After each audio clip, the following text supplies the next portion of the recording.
Hello दोस्तों। आज हम अपने शॉप प्लस सॉफ्टवेयर के अंदर किसी पार्टी या अकाउंट को किस तरीके से क्रिएट करते हैं वो सीखेंगे।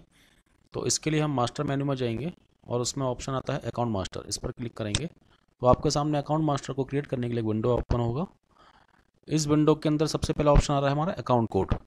अकाउंट कोड से मीन्स हम चाहते हैं कि कोई भी हमारा पार्टी है, जैसे राम प्रकाशन कंपनी हमारा कस्टमर है, उसका हमें कोड क्रिएट करना है। तो हम कुछ भी एक अल्फ़ा न्यूमेरिक वैल्यू अपनी इसके अंदर डाल सकते हैं। तो जैसे मैंने इसके अंदर डाल दिया RPC, देन एंटर। और अकाउंट नेम में हम पूरा इसका नाम टाइप करेंगे,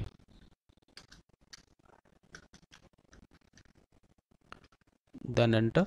इसके बाद हमारा कर्सर आता है अकाउंट टाइप पर। अकाउंट टाइप का मीन्स होता है कि हम जो ये लेज़र या पार्टी क्रिएट कर रहे हैं तो वो हमारा अकाउंटिंग में क्या नेचर है, उसका क्या।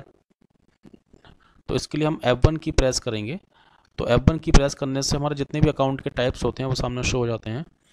और हमारा ये जो अकाउंट हम क्रिएट कर रहे हैं वो हमारी पार्टी है, मतलब कस्टमर है।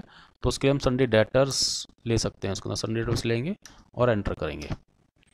फिर हमारा पॉइंट आता है ओपनिंग डेबिट पर। ओपनिंग डेबिट का मीन्स होता है कि यदि इस पार्टी पे कुछ भी हमारा पुराना उधार रहा है, कोई बैलेंस रहा है, तो वो हम इसके अंदर एंटर कर सकते हैं। यदि हम अपना बैलेंस, अपना लेजर मेंटेन करना चाहते हैं इस पार्टी के लिए, तो फॉर एग्ज़ाम्पल इस पार्टी पे हमारे 5000 रुपये बैलेंस रहा है, पुराना लेना है हमको उनसे।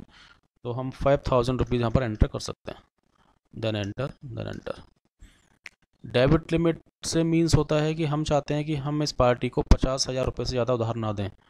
यदि हमारा कंप्यूटर, यदि हम कोई बिल बना रहे हैं तो यदि इस पे पार्टी पे पहले से ही 50,000 रुपये उधार हैं या उससे ज़्यादा उधार हैं, तो हमको वार्न कर दे कि इस पार्टी पे 50,000 रुपया हो गया है उधार का, तो वो हम हमारा को बिल नहीं बनाने देगा। तो हमने यहाँ पर इसके अंदर 50,000 रुपये एंटर कर दिया, देन एंटर। ये होता है हमारा कॉन्टैक्ट पर्सन। कॉन्टैक्ट पर्सन का मीन्स होता है कि जैसे ये कंपनी है राम प्रकाशन कंपनी के नाम से, और हमारा जो भी ट्रांजेक्शन होता है वो किसी और पर्सन से होता है। तो कौन पर्सन है जो वहाँ पर हमको डील कर रहे हैं, वो हम वहाँ पर उनका नाम लिख सकते हैं। एड्रेस, एड्रेस में जो भी इनका एड्रेस होता है वो आप टाइप कर सकते हो। सिटी, जो भी इनका सिटी है वो हम सिटी टाइप करेंगे। Email ID, mobile number, phone number, fax number, website का नाम, एंड ब्रोकरेज, बात नहीं। अब ये मेन इंपॉर्टेंट जो पार्ट आता है इसके अंदर, एक ये आता है टैक्स इंक्लूसिव इन सेल रेट, यस और नो। इसमें क्या होता है कि हमारी जो बिलिंग होती है सॉफ्टवेयर से, वो हम बिलिंग किस तरीके से करना चाहते हैं। मींस हम चाहते हैं कि हम जो अमाउंट डाल रहे हैं, रेट डाल रहे हैं आइटम का, तो जो टैक्स है हमारे आइटम पे, वो टैक्स उस आइटम के रेट के अंदर ही इंक्लूड है या हमको अलग से लगाना है, यानी कि इंक्लूसिव टैक्स है या एक्सक्लूडिंग टैक्स है।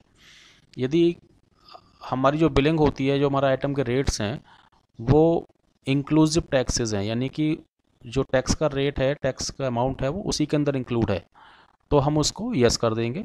और हम चाहते हैं कि नहीं, जो हम रेट डाल रहे हैं उसके ऊपर बाद में टैक्स लगे, तो हम यहाँ पर नो कर देंगे।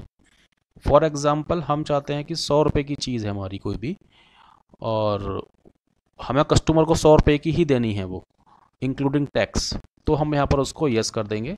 और हम चाहते हैं कि नहीं, वो हमारी 100 रुपये की चीज़ तो है लेकिन हम उस पर अलग से टैक्स, और हमको जो भी हमारा टैक्स है, सपोज 18% टैक्स है, तो 18 रुपये और यानी कि 118 रुपये की हमको कस्टमर को देनी है, तो हम यहाँ पर उसको नो कर देंगे। तो ये एक बहुत ही इंपॉर्टेंट चीज़ है, यहाँ पर हमको ध्यान रखना है।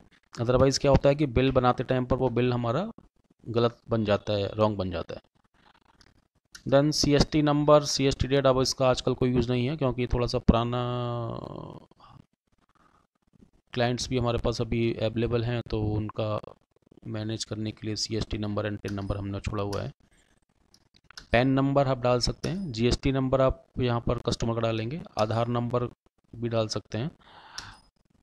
यहाँ पर आप पार्टी का bank name, bank account, IFSC। होता क्या है कि कभी कभी हमको पार्टी को अमाउंट नेफ्ट कराना होता है या RTGS कराना होता है, तो हमें उसकी बैंक का डिटेल नहीं पता होता है, तो हमें बार बार पार्टी को कॉल करके मंगाना होता है या कुछ अलग से देखना पड़ता है। यदि हमारे पास उसकी डिटेल है तो हम यहीं पे वन टाइम फीड कर देंगे, तो जिससे हम उसको कभी भी डिटेल निकाल के हम पार्टी की डिटेल देख सकते हैं। And then enter add. तो इस तरीके से हम इसके अंदर अपना पार्टी को ऐड कर सकते हैं।